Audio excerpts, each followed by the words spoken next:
Let me tell you about my life with Emma, a marriage that's been a fascinating study in contrasts. We've been hitched for 3 years now, crammed into this postage stamp-sized apartment on the city's ragged edges, both of us grinding away at our respective jobs. But here's the thing, we couldn't be more different if we'd tried. Me? I'm the quintessential homebody. And I mean that in the most literal sense possible. My world is basically a tight triangle between our apartment, my workplace, and the nearest grocery store. Going out? Not my scene. Social interactions?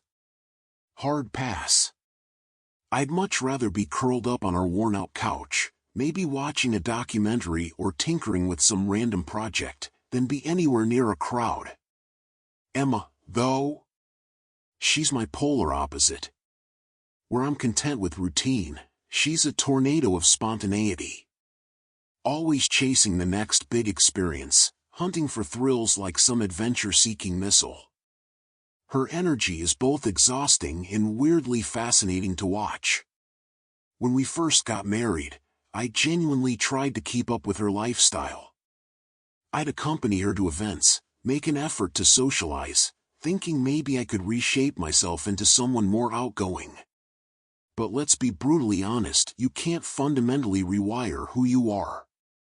People have cores, and mine is firmly set to introvert. Gradually, my natural tendencies took over. Staying in, avoiding social interactions, becoming more of a background character in our own story. During our first year together, Emma was relentless. She persistently tried to convince me to join her at various gatherings, genuinely believing that if I just gave socializing a chance, I'd magically transform into some social butterfly. Eventually, she accepted the futility of her mission. Instead of pushing, she started simply informing me about her plans. "I'm going out with the girls," she'd say. No argument, no persuasion, just a statement of fact. And I'd nod, grateful for her understanding. One particular weekend, Emma was feeling especially restless. Cabin fever had clearly set in, and she decided to venture out with her friends. Their tentative plan was to start at a local cafe, a detail she casually mentioned to me around midnight.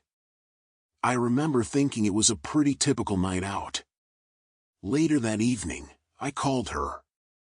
The background noise told a different story. She had clearly graduated from cafe to nightclub, drawn by some irresistible urge to dance. Now, I'd never been to a nightclub myself. My knowledge was purely second-hand, cobbled together from movies and friends' stories about these mysterious spaces of loud music and even louder social interactions. Cautiously, and I'll admit, with a hint of nervousness, I asked when she planned to return home. I wasn't trying to control her, mind you. Just concerned.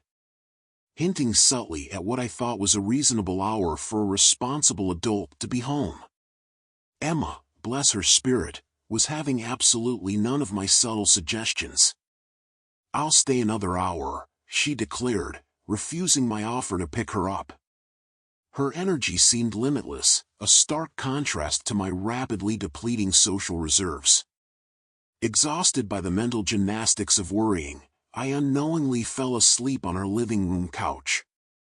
When I woke in the middle of the night, neck stiff and mind foggy, I realized Emma still hadn't returned. Panic rising, I called her desperately. No answer. Another half hour crawled by before she finally came home. And here's the kicker, she seemed perfectly fine. Walking steadily, speaking clearly, looking like she'd just returned from a casual evening stroll rather than a night of dancing. I wanted to lecture her, to express my concerns.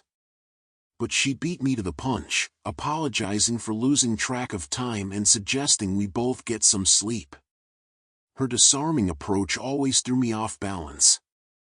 The next morning, I was up early while Emma slept with that peaceful, almost beatific expression of someone completely unbothered by the world. When she finally stirred, I couldn't help my cautious inquiry. Did I say anything in my sleep? Her soft smile and headshake were reassuring. No reason, I chuckled, already feeling the previous night's tension dissolve. My mind was drifting to more pleasant thoughts, our upcoming vacation. So, I asked playfully, when are we heading to the beach? Emma's grin widened, and for a moment, everything felt perfectly normal. We'd been saving for months, dreaming of an all-inclusive resort that she'd meticulously researched. I'd been diligently setting money aside, believing this would be our grand escape. Little did I know how dramatically those carefully hoarded savings were about to be redirected. The moment was surreal. My phone felt heavy in my hand as I captured the scene unfolding before me, a mixture of betrayal and disbelief coursing through my veins. The nightclub pulsed with an electric energy that seemed to mock my growing sense of unease. My eyes darted between the performers and Emma, watching her scan the room with a nervous intensity that was anything but casual. A group of dancers suddenly mounted a makeshift stage, their presence transforming the atmosphere instantly. These weren't just dancers, they were performers who understood the art of manipulation, of capturing an audience's complete and undivided attention. Their provocative moves were calculated, designed to electrify the crowd, and boy, did they succeed. The room became a cauldron of raw, unfiltered emotion. Men leered openly, their gazes tracing every gyrating movement.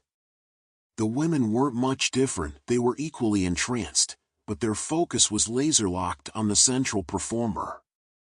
A muscular guy, impossibly confident, wearing sunglasses that seemed to reflect everyone's hidden desires.